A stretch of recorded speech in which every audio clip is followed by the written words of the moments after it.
ہم اپنا آج کا سبق شروع کرتے ہیں۔ اعوذ باللہ من الشیطان الرجیم، بسم اللہ الرحمن الرحیم۔ وَلِكُلٍّ جَعَلْنَا مَوَالِيَ مِمَّا تَرَكَ الْوَالِدَانِ وَالْأَقْرَبُونَ وَالَّذِينَ عَقَدَتْ أَيْمَانُكُمْ فَآتُوهُمْ نَصِيبَهُمْ إِنَّ اللَّهَ كَانَ عَلَى كُلِّ شَيْءٍ شَهِيدًا۔ وَلِكُلٍّ و اور لی کے لیے، کل ہر ایک، وَلِكُلٍّ اور ہر ایک کے لیے، جعلنا ہم نے مقرر کیے ہیں، وَلِكُلٍّ اور ہر ایک کے لیے، جعلنا ہم نے مقرر کیے ہیں، موالیہ ورثہ، مما اس کے جو، ترکا چھوڑ جائیں،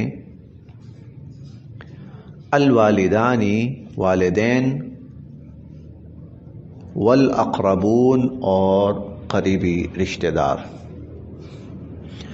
وَلِكُلٍّ جَعَلْنَا مَوَالِيَ مِمَّا تَرَكَ الْوَالِدَانِ وَالْأَقْرَبُونَ، والدین اور قریبی رشتہ دار جو ترکہ چھوڑ جائیں تو ہر ایک کے لیے ہم نے ورثہ مقرر کیے ہیں، والی وارث مقرر کیے ہیں۔ والذین اور جن لوگوں سے، عقدت ایمانکم تم نے کوئی عہد و پیمان باندھے ہیں، والذین اور ان لوگوں سے بھی، عقدت ایمانکم جن سے تم نے کوئی عہد و پیمان باندھے ہیں، فآتوہم تو دو ان کو، فآتوہم تو دو ان کو، نصیبہم ان کا حصہ، فآتوہم نصیبہم تو ان کو ان کا حصہ دو۔ ان اللہ بے شک اللہ تعالی، کانا ہیں، علی پر، کلی ہر، شیئن چیز، شہیدہ واقف گواہ، اللہ تعالی ہر چیز سے واقف ہے اور ہر چیز پر گواہ ہے۔ اس آیت میں اللہ تعالیٰ نے دو چیزوں کا ذکر فرمایا۔ ایک چیز تو ہم پہلے بھی پڑھ چکے ہیں کہ جو بھی شخص فوت ہوتا ہے تو اللہ تعالیٰ نے اس کے ورثاء مقرر کر دیے ہیں، جو اس کے ترکے میں سے جن کو حصہ ملتا ہے۔ یہ بات تو ہم بار بار پڑھ چکے ہیں۔ دوسری بات جو یہاں بیان ہوئی ہے وہ ہے کہ جن سے تم نے کوئی عہد و پیمان باندھے ہیں تو ان کو ان کا حصہ دیں۔ یہ ایسا ہوتا تھا اگر کوئی شخص مسلمان ہوا، اگر کوئی شخص مسلمان ہوا اور وہ کافروں کا ملک ہے، کافروں کا علاقہ ہے، وہاں کافروں کی کثرت ہے، لیکن وہ کسی کے ہاتھ پر مسلمان ہو گیا، یہ آپس میں ایک عہد و پیمان کرتے تھے، اور وہ عہد و پیمان یہ ہوتا تھا کہ ہم ہر قسم کے نفع نقصان میں ایک دوسرے کے ساتھ شامل ہیں۔ میں کسی مصیبت میں پھنس گیا تو تم مجھے نکالو گے، تم کسی مصیبت میں پھنس گئے تو میں تمہیں نکالوں گا، میں مر گیا تو تم میرے وارث ہو، اور تم مر گئے تو میں تمہارا وارث ہوں۔ اس کو عقد موالات کہا جاتا تھا، دوستی کا عہد، جہاں یعنی ان کے اور کوئی مسلمان رشتہ دار بھی نہیں ہیں اور مسلمان بھی نہیں ہیں، بس یہ دو تین مسلمان تھے آپس میں، انہوں نے آپس میں ایک معاہدہ ایسا کر لیا کہ ہم مل جل کر رہیں گے۔ یہاں اللہ تعالیٰ اس آیت کے اس حصے میں اس عقد موالات کا ذکر کر رہے ہیں کہ والذین عقدت ایمانکم، کہ تم نے جن سے کوئی عہد و پیمان باندھے ہیں، فآتوہم نصیبہم، تو ان کو پھر دو ان کا حصہ۔ ان اللہ بے شک اللہ تعالی کانا ہیں علی کل شیء ہر چیز پر شہیدا گواہ یا ہر چیز سے واقف. الرجال قوامون علی النساء الرجال مرد قوامون قوام ہیں نگران ہیں نگہبان ہیں. اس کا ترجمہ حاکم بھی کیا گیا ہے. مرد حاکم ہیں علی النساء عورتوں پر. الرجال قوامون علی النساء مرد نگہبان ہیں عورتوں پر مرد نگران ہیں عورتوں پر مرد حاکم ہیں عورتوں پر. اس چیز کو تھوڑا سا سمجھنا پڑے گا. اسلام ایک اجتماعی دین ہے. اسلام اجتماعی دین ہے اور اسلام ہر سطح پر تعلیم یہ دیتا ہے کہ مسلمان اکٹھے رہیں جمع رہیں. اور دو مسلمان بھی کہیں اکٹھے ہو نا دو مسلمان تو اسلام ہمیں یہ کہتا ہے کہ بھائی تم دونوں جو ہو نا ایک کو اپنا بڑا مان لو دو میں سے اور دوسرا اس کے ساتھ مل کے چلے. تم لوگوں نے نماز پڑھنی ہے نا ایک کو اپنا امام بنا لو. تم لوگوں نے سفر پہ جانا ہے نا ایک کو اپنا جس کو ہم گروپ لیڈر بھی کہتے ہیں اور اسلام اس کو امیر کہتا ہے ایک کو اپنا امیر بنا لو. پوری امت مسلمہ ہے نا اس کا ایک امیر بن جائے. جہاں پر بھی دو افراد تین افراد بھی ہوں تو ایک کو اپنا بڑا بنا لو. چلیں بھائی جو بھی معاملہ ہوگا تو آپ ذمہ دار ہوں گے ہم آپ کے ماتحت ہیں. یہ اسلام کا ایک اجتماعی نظام ہے. دو افراد ہیں تنہائی میں نماز پڑھنے لگے ہیں ایک امام بن جائے ایک مقتدی بن جائے. دو افراد سفر پہ جا رہے ہیں ایک کو بڑا بنا لے. تین افراد جا رہے ہیں چار افراد جا رہے ہیں ایک کو بڑا بنا لے گروپ لیڈر بن جائے وہ امیر بن جائے. کہیں ایک چھوٹی سی کوئی کمیٹی بنتی ہے ایک کو بڑا بنا لیں ذمہ دار بنا لیں. ٹھیک ہے کمیٹی کا صدر یا سربراہ جو بھی کہتے ہیں باقی اس کے ساتھ مشاورت سے چلیں. یہ اسلام کا ایک اجتماعی نظام ہے. اسلام کی اجتماعی سوچ ہے. اسی طرح مرد اور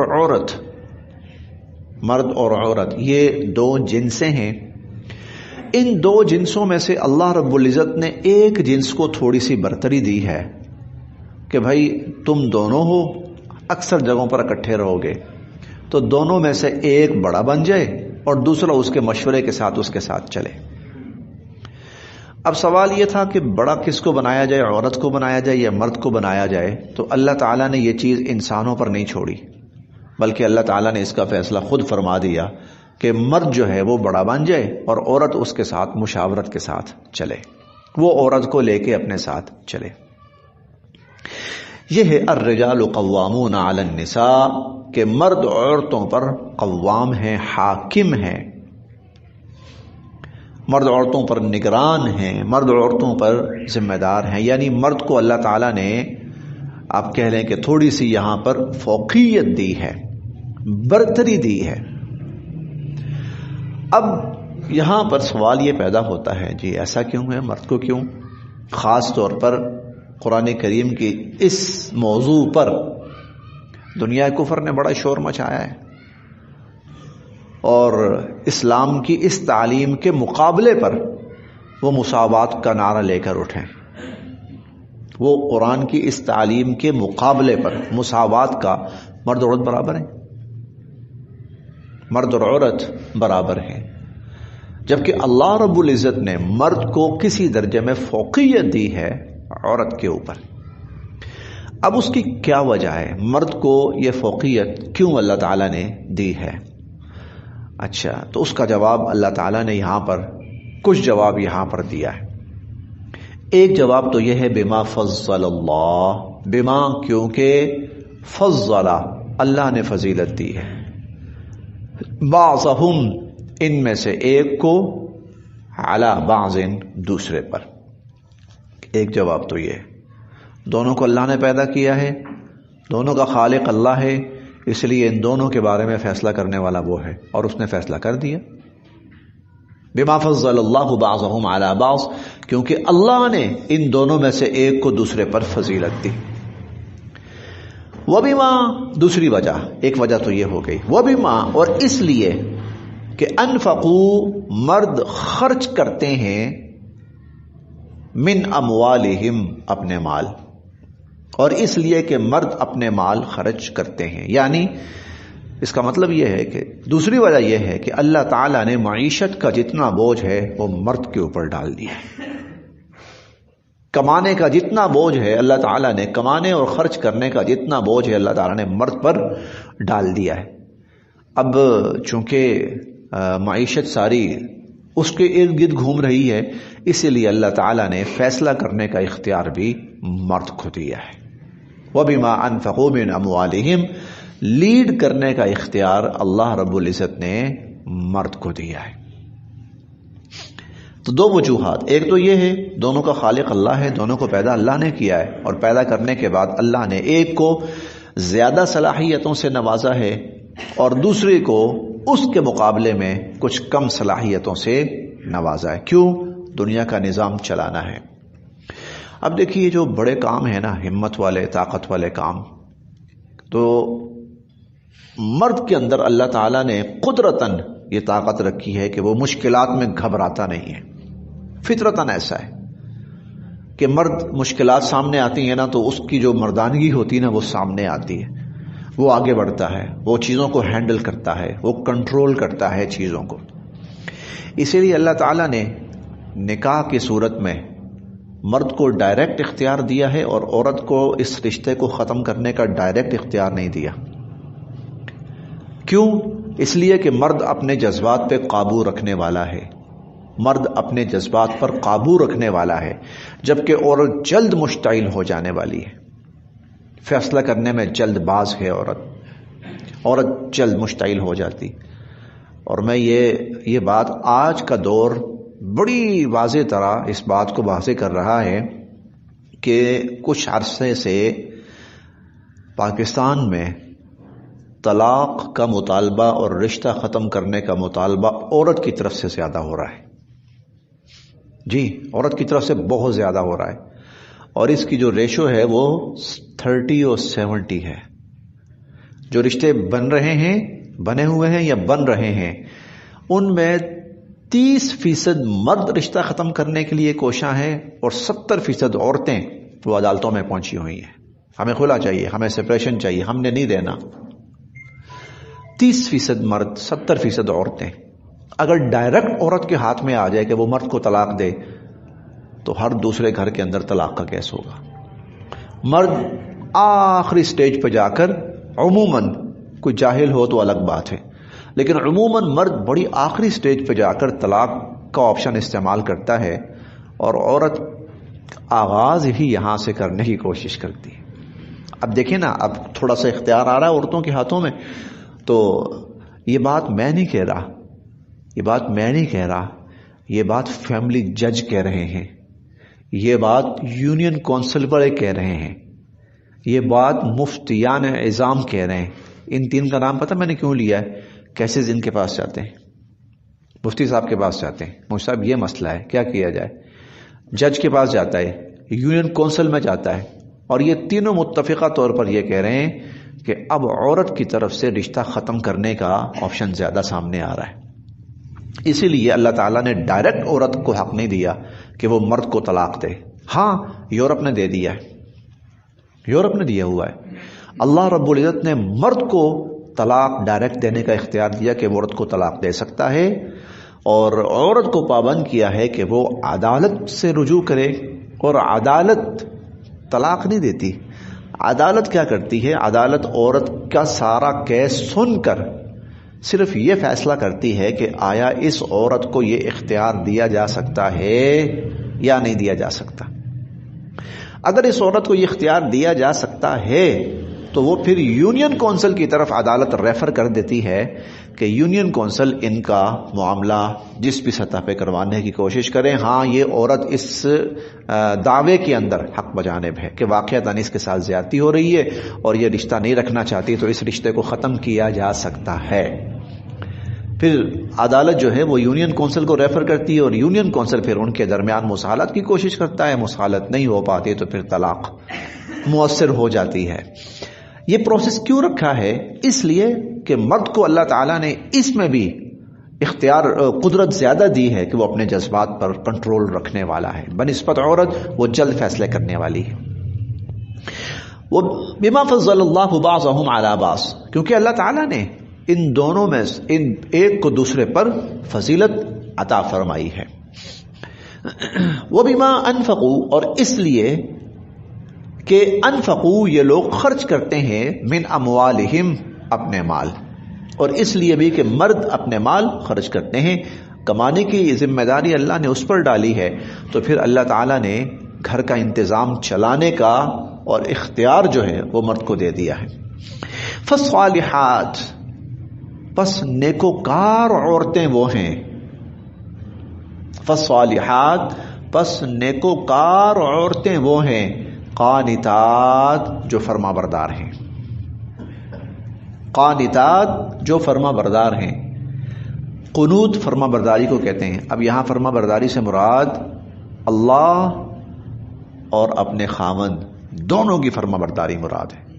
نیک عورت وہ ہے جو اللہ کی بھی فرما بردار ہے اور اپنے خاوند کی بھی فرما بردار ہے. یہ نیک عورت کی صفت بیان کی گئی.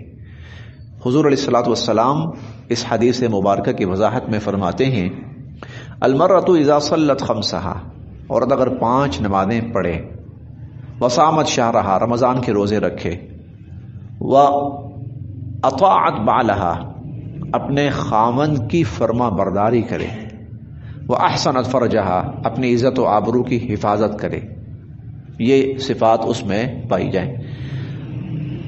ان میں سے ایک صفت یہ ہے کہ وہ اپنے خاوند کی فرما بردار ہو. تو آپ نے فرمایا فلتدخل من ای ابواب الجنت شاءت، قیامت کے دن اللہ اس کو اختیار دیں گے کہ جنت کے جس مرضی دروازے میں سے تو داخل ہو جا، جنت میں چلی جا. اور ایک حدیث مبارکہ میں حضور علیہ الصلوۃ والسلام فرماتے ہیں جو عورت اپنے خاوند کی فرما بردار ہے، نیک کاموں میں، جائز کاموں میں، برائی کے کاموں میں نہیں، اپنے خاوند کی فرما بردار ہے، تو فرمایا کہ دنیا کی ساری مخلوقات اس کے حق میں دعا اور استغفار کرتی ہیں. فالصالحات، نیک عورتیں، قانتات، وہ اپنے خاوند کی بھی فرما بردار ہیں اور اللہ تعالیٰ کی بھی فرما بردار ہیں. حافظات، اور وہ حفاظت کرنے والی ہیں. حافظات، وہ حفاظت کرنے والی ہیں. للغیب، خاوند کی عدم موجودگی میں، وہ حفاظت کرنے والی ہیں خاوند کی عدم موجودگی میں. بما حفظ اللہ، جس کی حفاظت کا اللہ نے اس کو ذمہ دار ٹھہرایا ہے. جس کی حفاظت کا اللہ نے اس کو ذمہ دار ٹھہرایا ہے، خاوند کی عدم موجودگی میں وہ اس کی حفاظت کرنے والی ہیں. اور بنیادی طور پر یہ 2 چیزیں، ایک اپنی عزت و آبرو کی حفاظت کہ وہ اس کے خاوند کی امانت ہے، اور دوسری چیز خاوند کی گھر بار کی حفاظت، یہ اس کے ذمہ دار ہے. حضور علیہ الصلوۃ والسلام کا فرمان ہے المرأۃ راعیۃ فی بیت زوجہا وولدہا ومسئول عنہ، عورت جو ہے وہ ذمہ دار ہے کس چیز کی؟ خاوند کے گھر کی، خاوند کی اولاد کی ذمہ دار ہے، اور قیامت والے دن اس سے اس کے بارے میں پوچھا جائے گا. ومسئولۃ عن رعیتہا. تو حافظات للغیب، نیک عورتیں وہ ہیں جو خاوند کی فرما بردار ہیں اور حفاظت کرنے والی ہیں خاوند کی عدم موجودگی میں. بما حفظ اللہ، جن چیزوں کی حفاظت اللہ نے ان کے ذمہ لگائی ہے. واللاتی، اور وہ عورتیں، تخافون، جن کے بارے میں تمہیں اندیشہ ہو، جن کے بارے میں تمہیں ڈر ہو، نشوزہن، نافرمانی کا. واللاتی تخافون نشوزہن، اور وہ عورتیں جن کی نافرمانی کا تمہیں خدشہ اور اندیشہ ہے. فعظوہن، تو ان کو سمجھاؤ. فعظوہن، تو ان کو سمجھاؤ. سب سے پہلا آپشن، وہ عورت جو بات نہیں مانتی، تنگ کرتی ہے، لڑتی ہے، جھگڑتی ہے، بدتمیزی کرتی ہے، بد اخلاقی کرتی ہے، یہ اس جملے کا خلاصہ ہے۔ پہلی چیز فَعِظُوهُنَّ، ان کو سمجھاؤ، اور وعظ نصیحت اسے کہتے ہیں پورے دل کی توجہ، یکسوئی، خلوص کے ساتھ اس کو سمجھانا۔ فَعِظُوهُنَّ، تو ان کو سمجھاؤ، اگر اس کو سمجھانے سے سمجھ میں آ گئی ویل اینڈ گڈ، اور اگر سمجھانے سے بھی اس کو بات سمجھ نہیں آ رہی وَاهْجُرُوهُنَّ، ان کو الگ کر دو، فی المضاجع، بستروں میں، یعنی اپنا بستر اس سے الگ کر لو۔ چلو اس طرح شاید اس کو سمجھ میں آ جائے۔ اگر اس کو اس طرح بات سمجھ میں آ جاتی ہے تو ٹھیک ہے، اور اگر اس طرح بھی بات سمجھ میں نہیں آتی وَاضْرِبُوهُنَّ، ترجمہ کروں جی اس کا، 3 ماہ قید ہے، کڑا الگ پہنایا جائے گا۔ وَاضْرِبُوهُنَّ، ان کو مارو، جو لفظ ہے قرآن کا، میں تو وہ پڑھ رہا ہوں، وَاضْرِبُوهُنَّ، ان کو مارو۔ ہاں البتہ مار کون سی؟ حضور علیہ الصلوۃ والسلام نے اس کا خود تعین فرمایا ضرباً غیر مبرح، مار ایسی ہونی چاہیے نشان نہ پڑے، اس کا نشان نہ پڑے، کیونکہ مقصود جو ہے پٹائی کرنا نہیں ہے اس کی، بلکہ مقصود جو ہے اصلاح کرنا ہے۔ چنانچہ ایسی مار ماری جائے کہ جس میں صرف تھوڑا سا ڈر پیدا ہو، خوف پیدا ہو، اس کو زخمی کرنا، اس پر تشدد کرنا، وہ مقصود نہیں ہے۔ اسی لیے حضرت عبداللہ ابن مسعود رضی اللہ عنہ فرماتے ہیں کہ کپڑا لے کر نا اس کو لپیٹ کر، کپڑا نہ لپیٹ کر، وہ 1-2 دفعہ مارے عورت کو، یعنی اس سے نہ تو اس کو کوئی چوٹ لگے گی، نہ کوئی نشان پڑے گا، لیکن تھوڑا سا خوف پیدا ہو جائے گا اس کے اندر کہ وہ جو غلط حرکت کر رہی ہے اس سے باز آ جائے۔ تو وَاضْرِبُوهُنَّ، ان کو مار سکتے ہو جی۔ اللہ تعالیٰ کا کلام یہی کہتا ہے کہ اگر سمجھانے کے باوجود اور بستر الگ کرنے کے باوجود عورت کی بدتمیزی، اس کی بد اخلاقی، اس کے لڑائی جھگڑے یہ ختم نہیں ہوتے تو وَاضْرِبُوهُنَّ، پھر تم ان کو مار سکتے ہو۔ فَإِن، پس اگر، اطعنا، وہ بات ماننا شروع کر دیں، کم، تمہاری، فَإِنْ أَطَعْنَكُمْ، پھر اگر، آج کا جو سبق ہے نا، آج کا سبق وہ اپنے رزق پہ آگے شیئر کریں۔ فَإِنْ أَطَعْنَكُمْ، پھر اگر وہ تمہارا کہنا ماننا شروع کر دیں، لیکن ضرور شیئر کریں تاکہ حقیقت سامنے آئے کہ اللہ پاک کیا کہتے ہیں۔ مرد کو اللہ رب العزت نے، ہاں اگر وہ زیادتی کرتا ہے تو قیامت کے دن خدا اس کو خود سے حساب لے گا، جہاں مرد زیادتی کرے گا، لیکن جہاں عورت ہے اس کو اللہ تعالیٰ نے، مرد کو یہ اختیار دیا، عورت کو لازمی قرار دیا کہ وہ اپنے خاوند کی فرما برداری کرے اور اس کی جائز بات مانے، اور اس کے لیے ناجائز اور حرام قرار دیا ہے کہ وہ اپنے خاوند کی جائز بات ماننے سے انکار کرے، حرام قرار دیا اس کے لیے۔ حضور علیہ الصلوۃ والسلام فرماتے ہیں خاوند اگر بلا رہا ہے کسی بھی کام کے لیے، عورت کھانا بنا رہی ہے اور روٹی توے کے اوپر ہے یا ہنڈیا چولہے کے اوپر ہے، تو آپ نے فرمایا جلتی ہے تو جلتی رہے، وہ خاوند کی بات سنے، وہ خاوند کی بات سنے۔ اور نفلی عبادات میں، فرض نہیں، نفلی عبادات میں وہ خاوند کی خواہش کو مد نظر رکھے، نفلی عبادات میں خاوند کی خواہش کو مد نظر رکھے۔ اللہ تعالیٰ کی ذات کے بعد، اللہ تعالیٰ کی ذات کے بعد، اللہ اور اللہ کے رسول کے بعد بیوی کے لیے سب سے مقدم اس کا خاوند ہے، بیوی کے لیے سب سے مقدم اس کا خاوند ہے، ماں باپ سے بھی مقدم، ماں باپ سے بھی مقدم بیوی کے لیے اس کا خاوند ہے۔ فَإِنْ أَطَعْنَكُمْ، پھر اگر وہ تمہاری بات ماننے لگیں، فَلَا تَبْغُوا، تو نہ تلاش کرو، عَلَيْهِنَّ، ان کے خلاف، سبیلا، اور کوئی راستہ، اگر وہ تمہارا کہنا ماننے لگیں، فَلَا تَبْغُوا عَلَيْهِنَّ سَبِيلًا، تو پھر ان کے خلاف کوئی اور راستہ تلاش نہ کرو۔ ان اللہ بے شک اللہ تعالی کانا ہیں علیاً بہت برتر کبیرا بہت بڑے. اللہ تعالیٰ بہت برتر اور بہت بڑے اور بہت بڑائی والے ہیں. بس یہاں تک.